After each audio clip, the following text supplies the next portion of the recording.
And then we could have protein ice cream. Yeah!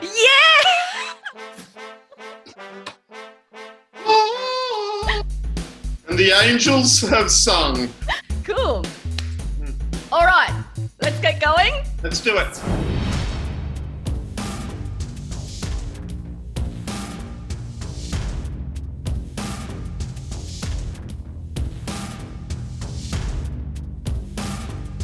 Welcome to HealthFormers Age of the Plant podcast. Woo! We have here today a very special guest. He is a friend of my coach, Clint Seares. Hi, Clint. Hey. Hello. So welcome here. Thank you so much for your time today. As you know, for me to introduce you, you get to pick a special tone of voice that you would like me to introduce you in. So we're going for DJ voice. DJ voice. Okay. Would you like to give an example of a DJ voice that you're looking for? So with the late night FM DJ voice, it is, and so we're going for soul. And we're going for a smooth trance to bring you on home to celebrate your week. Okay, that's definitely a challenge for me. The late night one. See, I usually don't listen to radio during late nights. You did say! You know what? I'm not going to let fear get in the way. Yes. I will just do it. Let's just do it. Let's just do it. Okay. Clint Seares is the director of Seares Resilience Academy. He is also a qualified business coach, NLP Practitioner, a results coach at Robbins Research International. And he is also a member of the International Coaching Federation. Clint has been a vegan for many years and is here today to share his health journey and share the benefits of being a vegan. Welcome, Clint Seares! Well, that was the best FM DJ voice I've ever heard. Outstanding. That's the if vegan podcasting hostess isn't working out for you, there is a role for you outside of here. I see a potentially a dual career shift, perhaps. Thank you. There is. But fortunately, you're doing so incredibly well. Thank you for the opportunity for being here today. I really appreciate the invite. Yeah, thank you. Okay, so let's get started. Let's do it. We'll let the flywheel pick your questions. Let's do it. Come on, flywheel. Be nice to me. Okay, the first question. It's been nice to you. What kind of things make you laugh? What kind of things make me laugh? I guess that I'm very fortunate that I find a lot of joy and happiness within whatever that I'm doing. But I have a beautiful dog, and probably one of the main motivations for me for going vegan. I rescued him a few years ago, and he makes me laugh. He's just a funny guy and a funny boy, and he's very playful. He's 3, but he acts like a 1-year-old puppy, and he bounces along and has a beautiful time on the beach. So I guess that if I'm laughing, I'm normally laughing at Zanzibar. Oh, he's a lucky dog at the beach, and they go crazy when you take them to the beach, right? Yeah, he does. Yeah. He's pretty amazing. I think he's a bull Arab cross. I think he might have been crossed with a gazelle. The way he runs on the beach. it's quite entertaining to see him play, and I get you know, if I'm laughing, I'm laughing at him. Yeah, I can definitely see that. Yeah. Yeah. Thank you. Let's go for the next question. Do it. Okay, now we're getting serious. Hey, So, do it. how do you stay healthy even when you don't want to cook, when you're feeling lazy or need a break? Okay. So it doesn't take long for you to eat healthy. Mm-hmm. And it also doesn't cost a lot of money. I think there is a perception or a misconception that you need to have a lot of money, buy a lot of organic food, and it takes a lot of time to cook, and that equals then you eating healthy. I don't think that that's really the case. Mm-hmm. I you know, make my meals. I make my meals in bulk. So I have them all sitting there ready to go. I can heat them up. It doesn't take me that long to cook them. I pick simple recipes that I know that I can cook quickly. You know, it is, you know, it's veg, it's beans and a bit of protein with a little bit of carbs, and I can put, you know, make it simply and easily, and it tastes really great. I don't spend a lot of time doing it because I have to be efficient with my time. It's all about the belief. And if we believe that it's going to be hard, it's going to be hard. But if we really say, hey, you know what, this is really, it is easy, right? How long does it take for you to actually cook some broccoli? Not long. So you throw things into a pan. In the military, they called it train smash. I know that that's a really bad term. It gives you some really bad connotations, but the term is simple. You just throw it into a pot, you mix it all together, you heat it up, and voila, here is your food. And so I kind of like that concept, and I continue to use it. I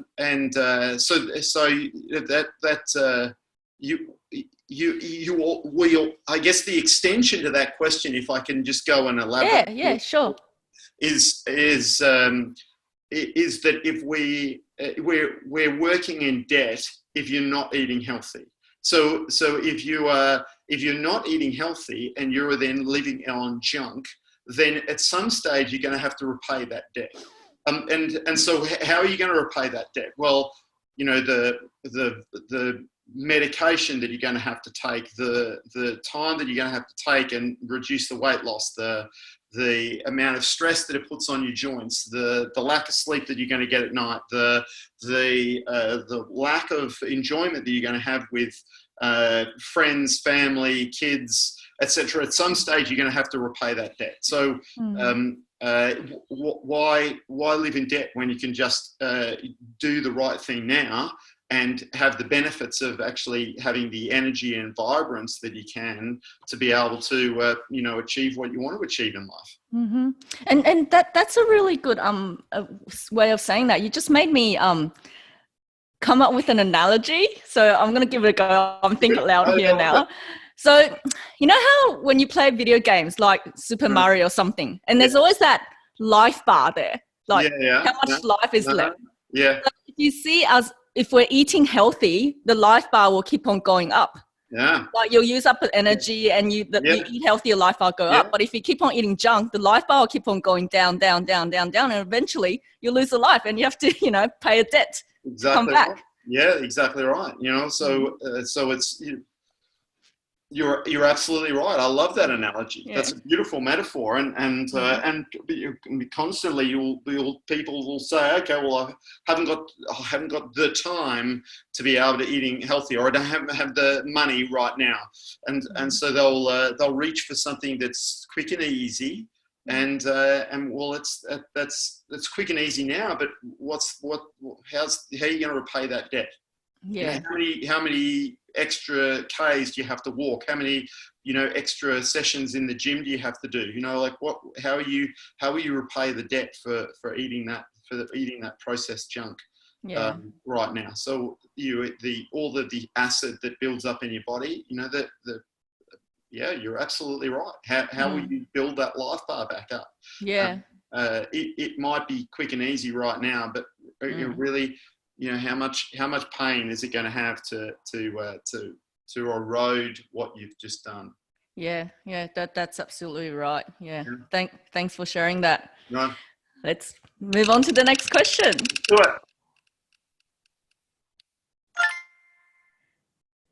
If you had to pick a plant, which one do you find the sexiest of all? Peace lily. The what? Peace lily. What's that? The peace lily is. Oh, the peace lily. Okay. The peace lily is the sexiest plant of all. I Definitely. have to look it up to see what it looks like. Well, it's beautiful. It's got these beautiful green leaves, and it's got this beautiful white flower. And often it's just got one. It's got this beautiful white flower that sort of comes out like a lily, and it's an amazing plant. Yes, definitely the sexiest plant. The peace lily. Peace lily. All right, Google that if you don't know what it looks like. Indeed, go and Google that. Okay, I'll be doing it straight after this for sure. Okay, next one.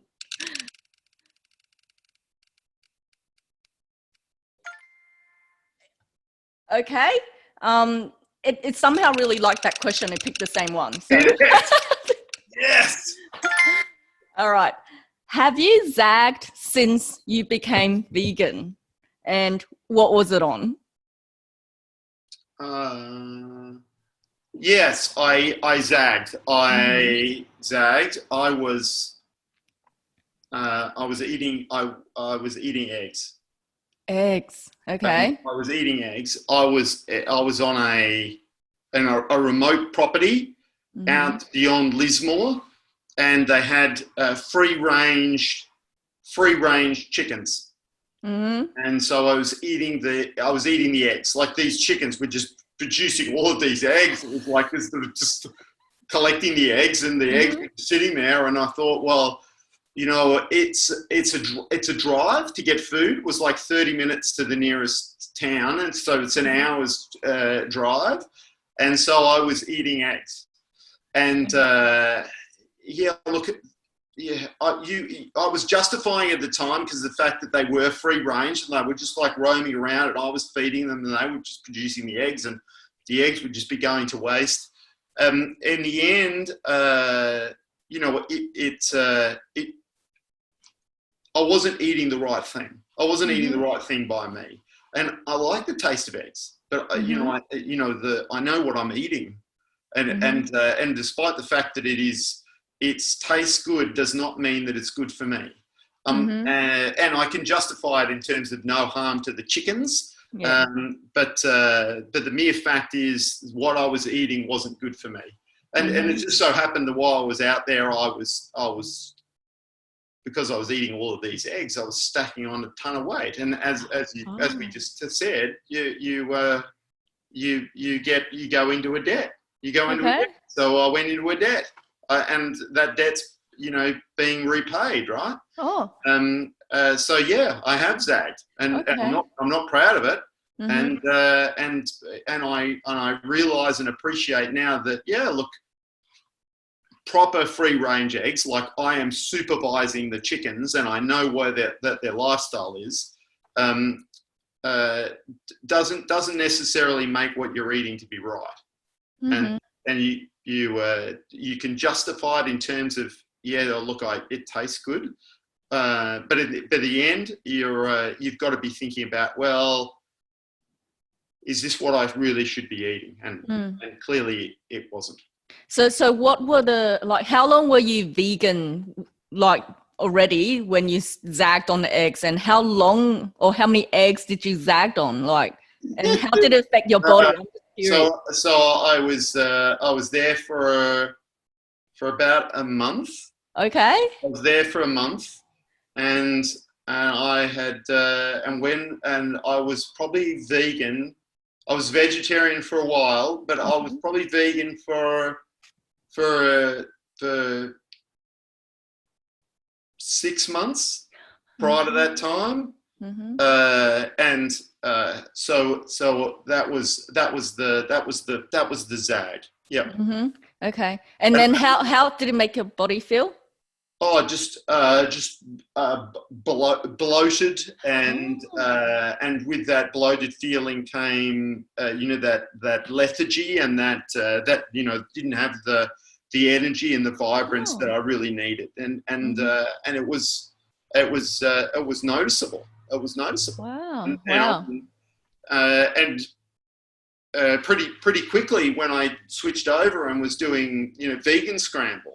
I noticed that I actually enjoyed it more. I actually got more taste. There was actually more taste in the vegan scrambled eggs, and I could actually put that taste in there rather than eating the eggs in which I was eating. And then it was a case of, well, I'm eating eggs, so then I've got to go and grab some toast to have with my eggs, right? Because the eggs go on toast. That's how it is. So then there's eggs and there's carbs. So your bad combination, and then that, because there was because the eggs were plentiful, I might have been having eggs for at least a meal a day for the time that I was there. Yeah, I mean, it was a big zag, a big zag, which cost me a bit. Well, thank you for your honesty, first of all. Yeah. But one question I'll ask you: do you think because you zagged on those eggs for 1 month, that it's actually helped you now not to eat it anymore because you know how it made your body feel? And it's sort of like reprogram your memory that this is how eggs make you feel now. Yeah. Well, absolutely it was. Absolutely was. And, it's probably the case of, because I was eating so much of it, and because I've got, it's like listening to the same song. Even though you love the same song, you listen to it over and over again. At some stage, you're going to get associated with it, right? Well, you're going to get satisfied with it. And so I'm satisfied. I don't have to eat eggs ever again. Like my egg eating days are gone. So rather than like beating yourself up over it, like, why don't we see it from another angle? Is that just thank yourself for doing that, because without going through that journey, you could have probably still be wondering about eggs and you still be craving it because it's your memory that's playing a trick on you. Yeah. So true. Yeah, and so this is what I've been experimenting on myself recently, because I only started the plant-based diet journey since September after UPW at Sydney. Wow, it's incredible. Yeah, and I did the 70% first, and it wasn't until after Life Wealth Mastery that I did the 100% plant-based last month. But when I finished it, I did it 4 weeks, and when I finished it, I zagged. I zagged on meat. I zagged on everything I craved for. But because I zagged, now it's reprogrammed my memory, and my body knows I don't like meat anymore. Yes. Yeah, and it just makes it easier for me to not eat it rather than fighting against the mind games. Now I'm like, yeah, I know it doesn't feel good, and I'm not tempted to have it. Got it. Yeah. Great. Oh, well, that's awesome. That's great. I can see how that works for you, and it work for others as well. Yeah. So it is kind of like anything that we can become addicted to. Just because we've gone back. Sometimes going back to that bad habit is a really good indication of going, you know what, there is a reason why I gave this up. There's an absolute reason for me not doing whatever the bad habit is. And I can feel it now. I can feel the difference in my body. I can feel the difference in how I feel. I can feel the difference in how other people relate to me. I see the difference. And so I know I can link now the pain to the behavior. And if we link the pain enough to the behavior, then it further reinforces the need for us to quit or to change the behavior. So I see that. Well done. Yeah, thank you. All right, next question.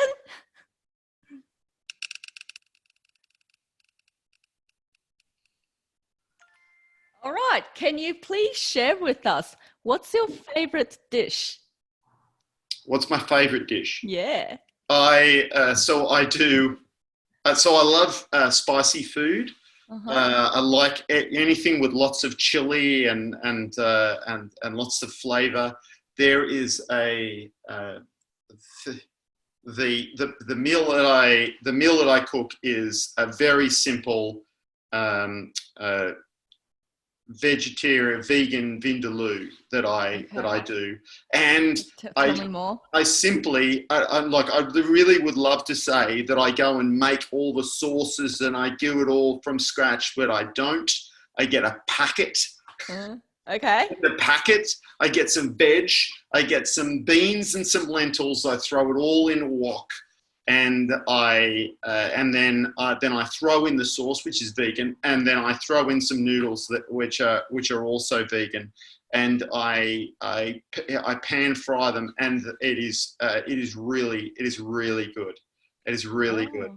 Okay. So it's a beautiful spicy curry, and I just love it. It's delicious. So what's the packet or the sauce you use? It sounds like that's the key. That's the key, and there's not many of them. There's only one that is in, and they're all in the supermarkets. It's the Vindaloo that is vegan, and yeah, it's in your supermarket shelf near you. Okay. I'll look for that. So that, and just mix all the beans and veggies. Throw it all in, cook it up, throw the sauce in, and you're done. All right. Okay. Yeah. Try it out, listeners out there, and let us know if you like it. I'm going to try it out for sure. Thank you for sharing. Thank you.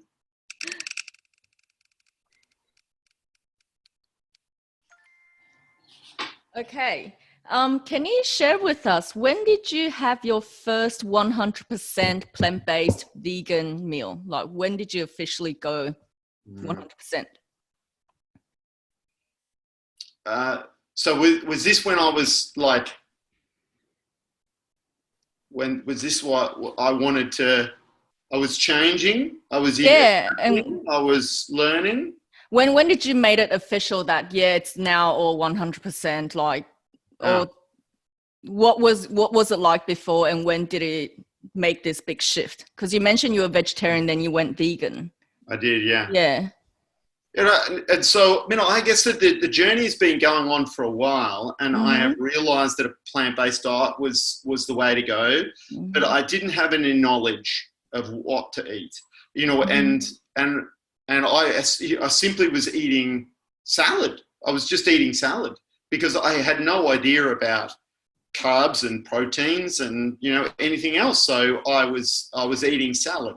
And that was, so there was a time, and because my body was craving all of this stuff, I was zigging a lot. And it was kind of like I was vegetarian, vegan, and then all of a sudden I was just threw it all in. And that went on for a sort of a while until, very similar, UPW, and came out of that with a new commitment to be vegan. And the day 4, for those of your listeners that are out there, you get the poisons that you need to eradicate from your body, and meat is one of those poisons, and dairy as well. And so I sort of said about the journey about learning how to cook and how to cook the right things for me, so that I was getting all the right nutrients, so there wasn't any cravings. That there was a balance in the diet. And that sort of took some discovery. So that sort of took me to so that was 2007. 2007. 2017. That was around that mark when we were through that journey, and that sort of there was a lot of further learning to be done and to be unpacked, but that was sort of the start of the process. Okay, and can you explain a bit more about that day 4 thing you mentioned? What's that about? Like, yeah, so that is so that was where Joseph McClendon III takes everyone through basically Integration Day and Health Day.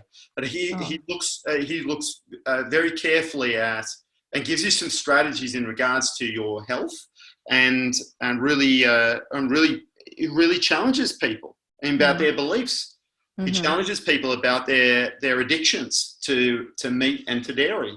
Yeah. And when the first thing that I heard it, I thought, well, shit, it isn't that bad, is it? You know, and I was holding on to some really resistance in terms of the belief, and the way that he puts it was very nice. He didn't go ahead and challenge my beliefs. He just said, "Hey, these are the poisons that he got rid of," and gave you a little bit of evidence that to support that. He said, "Just go ahead and try it. Just go and try it. What's to lose, right? You either perform the same or you perform better. So why don't you just go and try it and see what it feels like?" And so there was some challenges in regards to beliefs, but I took it on board. I took on some of Tony's programs and listened to some of the Tony's programs, and he unpacks further in regards to the reason why animal flesh and being vegan is great for your body, based on the research that he has undertaken, based on the study that he has done, and based on the interviews that he's had with countless hundreds of people.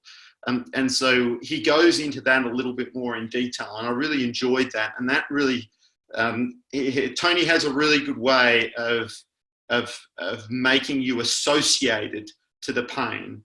You feel it, and the way that he explains it, I felt the need to remove that from my diet. There is, and so, you know, that's where that was sort of the start of the process. Yeah. You reminded me, because I also listened to one of his programs, and there was this analogy he used, which like just popped into my head as he was saying it. He did it in a really fun way as well. He was like drinking milk, like the example of drinking cow's milk. Essentially, what that is, if you're drinking that glass of milk, it is you are sucking off a cow. Yeah. It's like you are sucking the milk off a cow. Like that's what it is. Just because someone puts it in a glass doesn't mean, you know, it doesn't come from there. That's it. Yeah. Yeah. And I do some animal activism, and I challenge people, like, you know, what is milk for? What is human milk for? Right, to make a baby, right? To keep a baby alive, give them the nutrients they need. So what is cow's milk for? It's to make a baby cow a big cow, right? So, okay, great. We've bridged it, right? Turn around, check behind you. Have you got a tail? No. Check above. No fluffy ears? No. You're not a cow. Not a baby cow.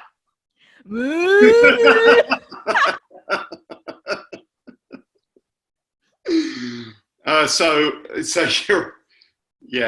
you're absolutely right. You know that there is, and we've been lied to, right? We've been told that we've got to drink milk for calcium. We've got to do this. This is what we've got to do. We know, like, we've been told that, you know, this is what we must do. You know, this is the right way. I also, I was ignorant, right? I had no idea that dairy cows needed to be pregnant for them to produce milk. I had no idea. Same. I didn't know either. I had no clue. Like, you would think, oh, well, you know, Clint, it's bloody stupid. Like, look at women. Women just don't lactate for no reason. They've got to have, like, baby in them to be able to lactate, right? So you think, well, you know, like, well, if that happens for a human, then you would think that would happen for an animal. But I was totally ignorant of that. Totally ignorant. And so these animals are being continuously made pregnant and having their calves ripped away from them so that we can extract their milk for human substances. Like, whoa, that's so wrong on every level. And if we were to be thinking, okay, well, if someone was selling human milk the way that we sell cow milk, there would be an absolute revolt. Right, it would be up in arms You know, we go to some poor country and we go and convince all the women there that they can give their milk away. We would be up in arms. We would be horrified. We would go on massive protests. No one would go anywhere near it. But yet, you know, this sense of superiority to a cow means that we can do that quite freely. Is horrifying. And it's all because that. It's the marketing, because we've never been taught that, because it's sort of been deliberately hidden away from us. And for me, it wasn't until I started digging into more of these like health documentaries and listening to these health programs and attending these health seminars that it started to broaden my perspectives on, oh my God, where do milks really come from? And then to see that what the life of the cow goes through and the baby calves just getting killed. And if that doesn't bother you, then there's also the pus and the feces that actually end up in the milk, and they actually tolerate that. Like, if you don't, like, after I found that out, that really grossed me, that it's actually tolerated, that feces and pus is allowed to a certain percentage in the milks that are sold on the grocery stores. And then when I actually also learned that because all these skim milk came out, or these low-fat milk came out, what did they do with the excess fat? They turned it into cheese. And so that's when all these excessive like cheese marketings on pizzas and burgers, where you have double cheese, double burgers, like coming out. It's just it's all tied up, and I just think it's so corrupt. And we're just so... we don't know. It's just all that marketing that we've been taught. And so, you feel great having it. Yeah. You know, that we were even told, you know, that we sing nursery rhymes like Old MacDonald Had a Farm when we're little kids. And we're always painted this beautiful picture of, you know, beautiful green pastures and these cows happily grazing around. And we really have not the room to do that. It's very rare that we'll find the room to do that. And so we're running out of room for society to be able to do that. To be raising grade-fed animals, to be grass-fed animals, we simply don't have the space. No, and so there is a small portion that are graze-fed, but you know it's the animals are put into a rape rack. You know, they call it that. It's like.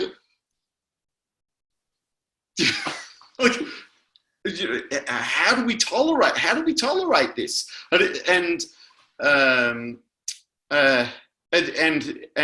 Industry has now gone to the government, and for us to film inside the industry is now become illegal, and so people who are actually filming inside the industry, the abattoirs, or inside the dairy industry, and actually showing what is really going on with the supply of your food it could actually be fined and put in prison. And there is, and obviously that is the industry is scared, and so they should be. I mean, if I've got a choice of you know, bovine growing pus and soy milk, what am I going to pick? It's like, well, is there a question? Like, I can get almond milk, and you call it almond juice. You can call it whatever you like, but I can get almond milk, and I can get bovine growing pus. Like, is there a selection?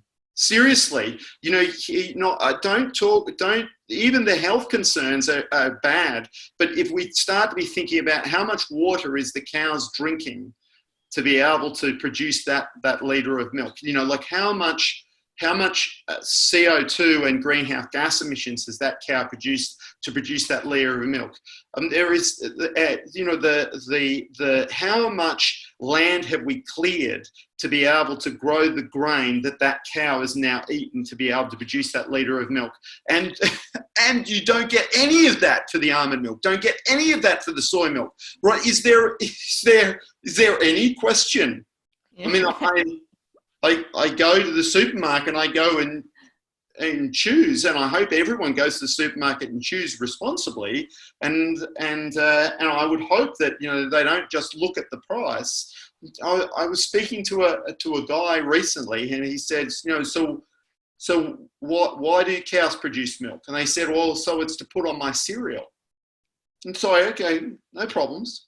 So a cow was made, you know, by what? By God and universe, and just to be able to produce milk, to be able to put on your cereal. So way back when cereal wasn't born, what did cows do then? Like, what was their purpose in life before cereal was invented? You know, and so that's what we've got to educate. We've got to educate people, because they don't know what they don't know. And if they know better, they can do better. Yeah. And yes, like I can appreciate there's going to be some people that are potentially listening to this podcast and go, well, this is really challenging my belief. And okay, good. Yeah. You know, what is it? You know, seek first to understand and then be understood. What's that? The 5th Habit of Highly Effective People by Dale Carnegie. Let's do that. I would encourage people that if I'm challenging your beliefs and something's been triggered inside of you, then you seek to understand first. Yeah.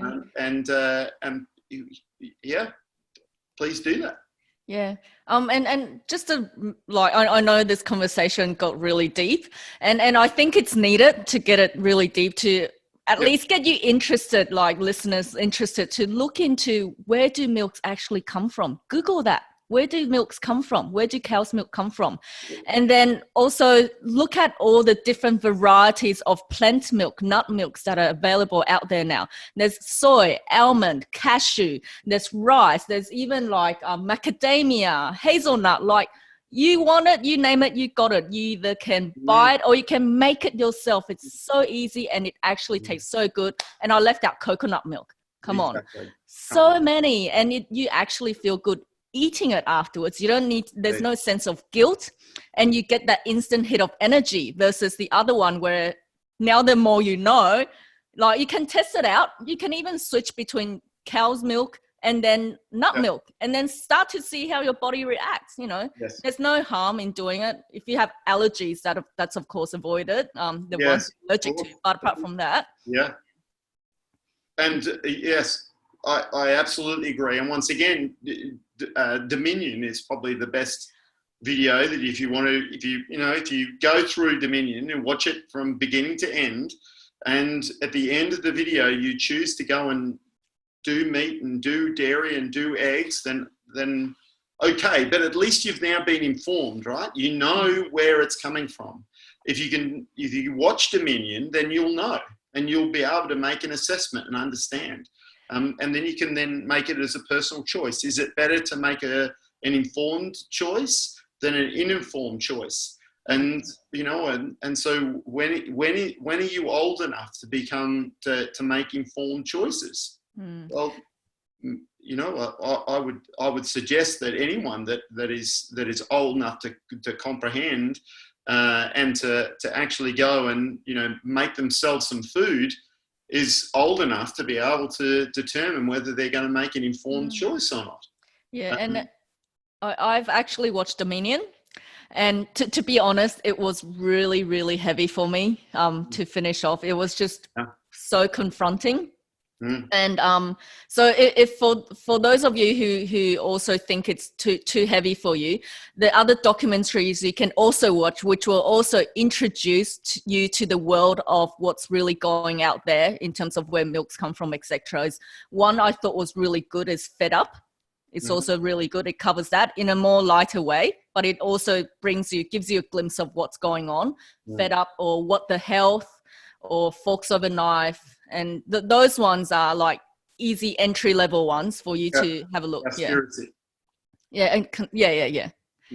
Those are the good ones. They are. Yeah, and they're. You're absolutely right. It is heavy going. There's no question about it. It's heavy. And I cried. I cried watching that film. Yeah, I almost threw up, to be honest.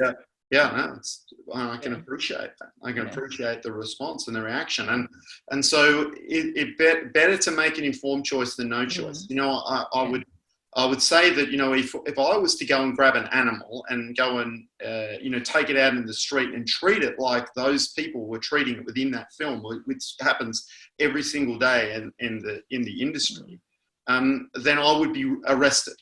The police would come, someone would report me, I would be arrested. Yeah. And I would be taken away and I would be charged and prosecuted for animal cruelty. And so just because the behavior is actually you know, within the safety of the walls of the industry doesn't mean to say that it's morally right. It might be legal, but it doesn't mean to say that it's morally right. And the test would be is that if I was to do it in front of you, I was to do it in the street, I was to do it in your lounge room, you'd be absolutely horrified. Yeah, that's a really good analogy. Yeah. So that is, so you're right. There are some softer entries into that to identify where those aspects come from. Yep, and we'll try to type it out and show it in the subtitles to make you easy to look into those documentaries if you're interested. Yeah. Okay, let's move on to the next question. Let's do it.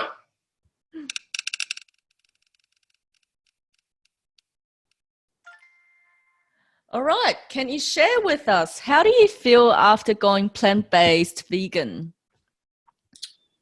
Amazing.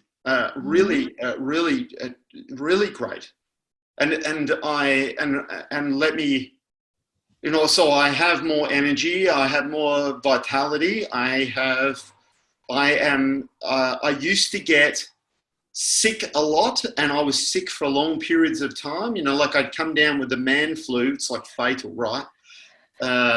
You know, but I haven't had that since being vegan. So more vitality, more energy, and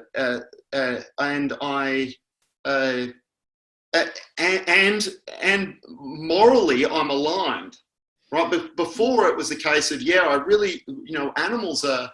You know, I really love animals, and I don't want to wish harm to any of the animals. But here I was consuming animals, and that wasn't aligning to me. And so, being aligned, I feel a lot better about myself. I feel a lot better about my path and my direction.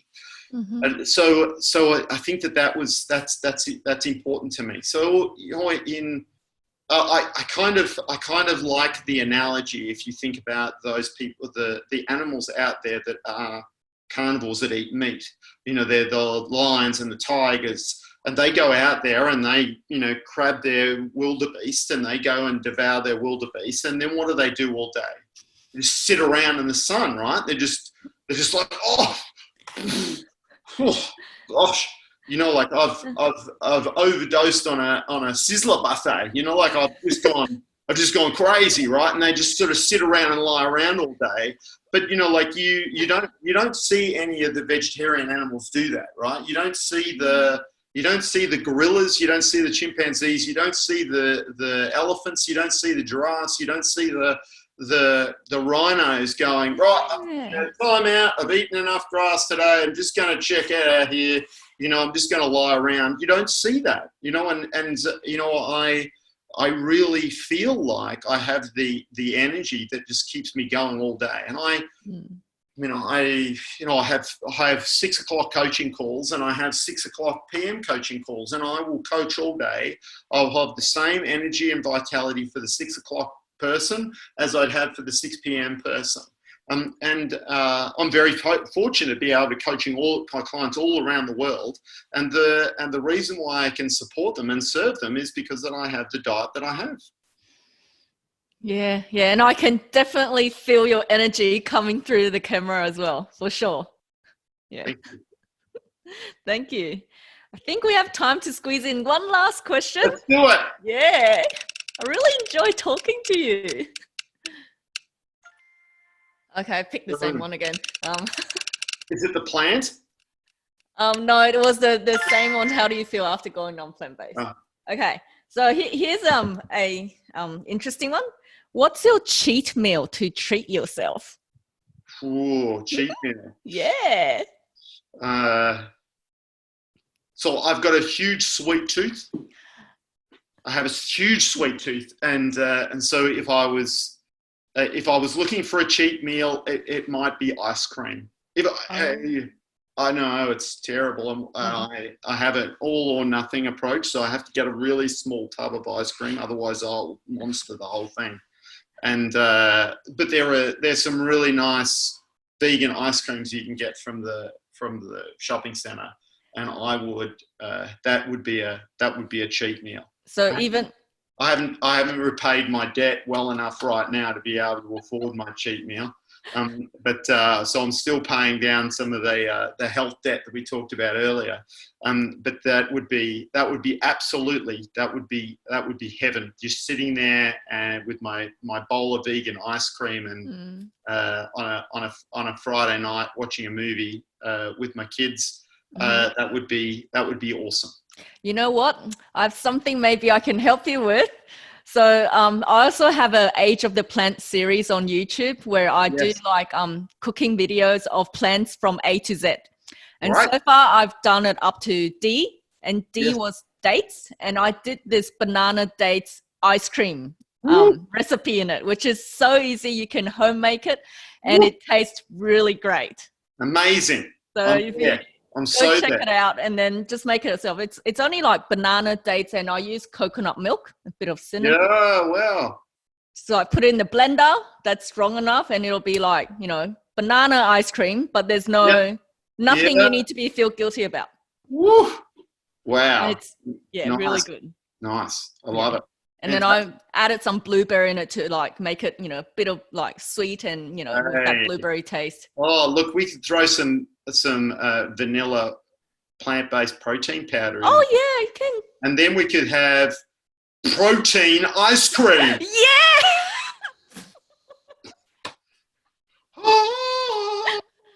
And the angels have sung.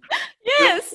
That's right. Quick, let's brand this sucker. Well, trademark it. Like, copyright it. I know. Fantastic. I love it. That's awesome. Thank you.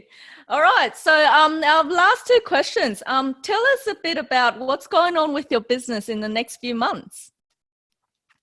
Yeah. So I serve entrepreneurs and leaders to be able to have them the mindset and the strategy so that they can succeed. And right now has been a really challenging time for a lot of people. They're requiring to really change and pivot and do things differently. And so often what we do is when we come to that is we always look for outside of ourselves, like how do I need to do that? But it's never the how.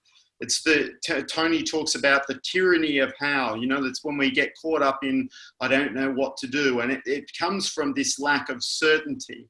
And the real successful people, the people who will do this pivot right, who will manage through this crisis, will actually build certainty within themselves.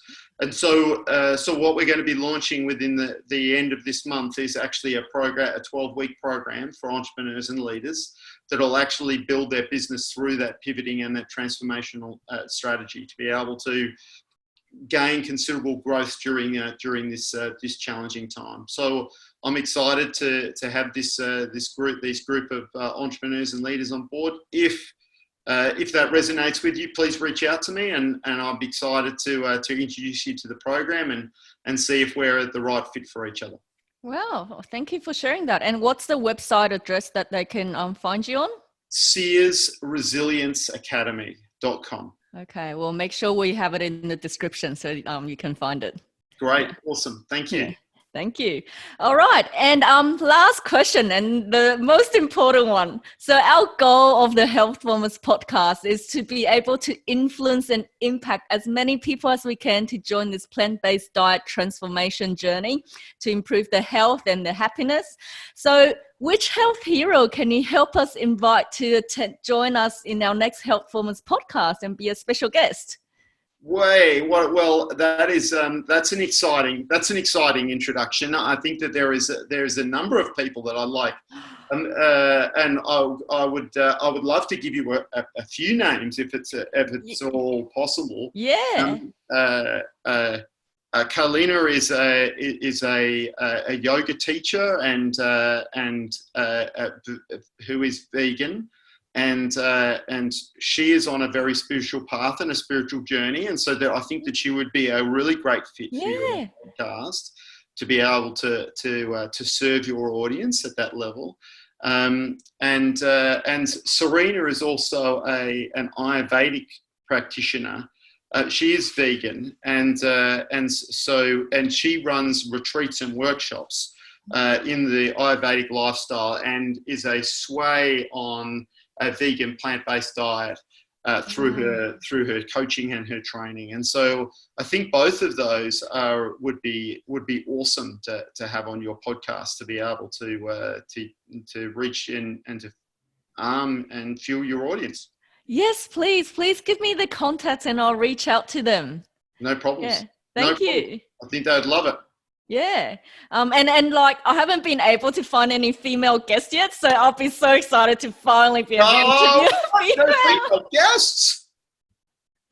Well, I don't know if you guys have noticed, it's all males so far, and so I really want to get a female guest on the show.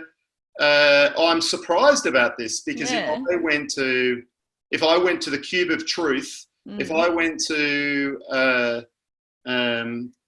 any of the animal activism Facebook groups, if I went to any of the vegan communities, they're all women.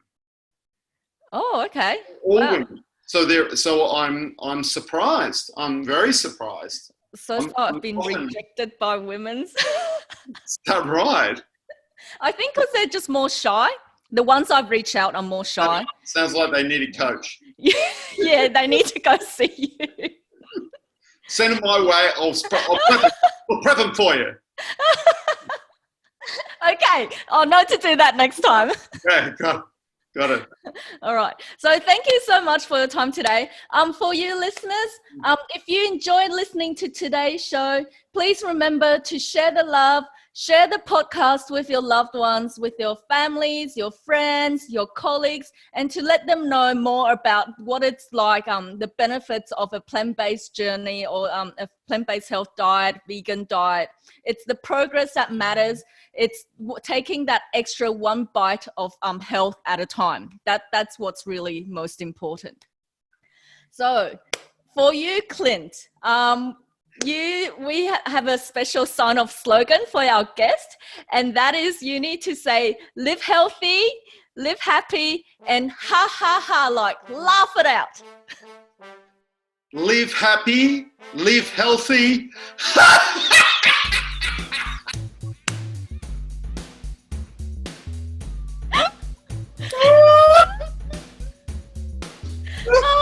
Oh my God, that's awesome. Live healthy, live happy, woohoo! We'll see you next time. Thank you so much, Clint. Bye. Hello. Let's do some testing. Do you hear a ringtone? Yes, I do. Thank you. How's my hair? 漂亮吗? Okay. Stop saying okay. 看講幾個 OK 啦，啊個講幾個暗，啊個數話這解，一直數。Welcome to HealthFormers Age of the Plant podcast. Yay!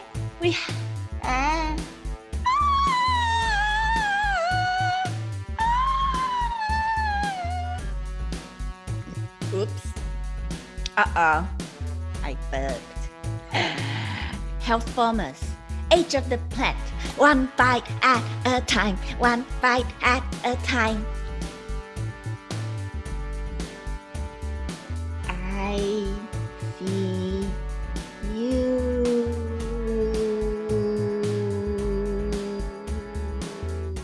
Hello, Clint? Hello, do you have me? A lot better, yes. Beautiful. A lot better. Amazing. Yeah. So when you're ready, we can start. I'm ready. You're ready. I'm ready. And you're standing up, right? You look like you're full on. The level of vegan they are. Yeah. It's like you're not part of the club because you haven't done you haven't done enough. And I'll just try my best. Love it. You've built that emotional state muscle. We're just like, whoa. Absolutely. Yes. And it'll pick the question. So you don't know which one's going to pick, and I don't know either. Like, try to get deeper and deeper, and that's my ultimate goal. They're outstanding. That's really great. Well done. Brilliant. Live healthy, live happy, and ha ha ha ha, laugh it out. I love that. You do? Yay!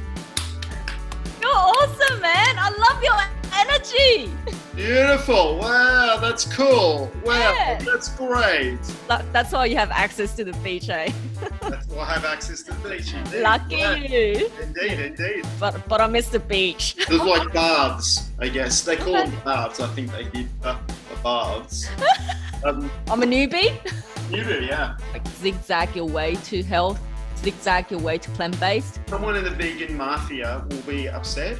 Yeah. Vegan is about love. It's about love, and it's about caring, and it's about compassion. Exactly. By people saying you're not vegan enough to be in my club, called the Vegan Club. Grant Cardone says, the more critics you have, the better off you are. And they will back you up. Exactly. Yeah. Like a politician. I don't want to be that. Like, do you not know that we recorded it? Do we not know that? Like, it's like, huh? I never said that. It's his fault. No, that recording. No, I did not say that, even though I'm watching it. It's like the toilet roll paper effect. Everyone buys one extra roll of toilet paper and looks what happens to the supply. So if we all buy less meat and just extra bunch of broccoli or avocado, like look what will happen to the supply. It'll change. I want like our children's children to live in a world of zero poison. I love that. Living healthy and living happy. And that's my style. Beautiful. I'm selling myself as the captain. Yeah. Outstanding. Really good. Wow. You utilise your FM DJ voice to really good effect today, and I think that should be your standard, right? That should be standard. Okay. Okay. Thank you so much, Clint. Thank Pleasure. you. Okay, see you. Bye. See ya. Bye.